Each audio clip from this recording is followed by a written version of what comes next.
స్వాతంత్ర సమరయోధుడు బిర్సా ముండా 150వ జయంతి సందర్భంగా హైదరాబాద్లో బీజేపీ ఆధ్వర్యంలో భారీ ర్యాలీ తీశారు.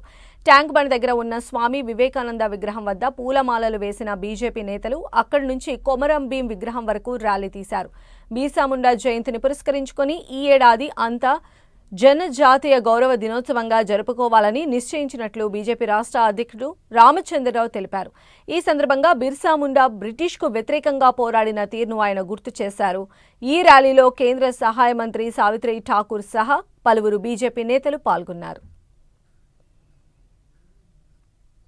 బిర్సా ముండా గారి యొక్క 150వ జయంతి ఉందో దాన్ని పురస్కరించుకొని భారత ప్రభుత్వం ఈ సంవత్సరం అంతా కూడా జనజాతి గౌరవ్ దివస్ కింద జరపాలని చెప్పి నిశ్చయించడం జరిగింది. 1875లో బిర్సా ముండా అతను బ్రిటిష్కు వ్యతిరేకంగా పోరాడి అప్పటి నుంచి 1900 వరకు అంటే బిర్సా ముండా గారు వారు జీవించింది కేవలం 25 అనే ఆ ఒక ట్రైబల్ ఏరియాలో అప్పటి నుంచే బ్రిటిష్ ప్రభుత్వం వ్యతిరేకంగా పోరాటాలు జరుగుతూ ఉండే ట్రైబల్స్ సంబంధించినటువంటి ఒక ఏదైతే రైట్స్ కోసం వారి యొక్క హక్కుల కోసం పోరాడారో బ్రిటిష్ వ్యతిరేకంగా పోరాడారో దాని సందర్భంగా ఈ కార్యక్రమం చేస్తున్నారు.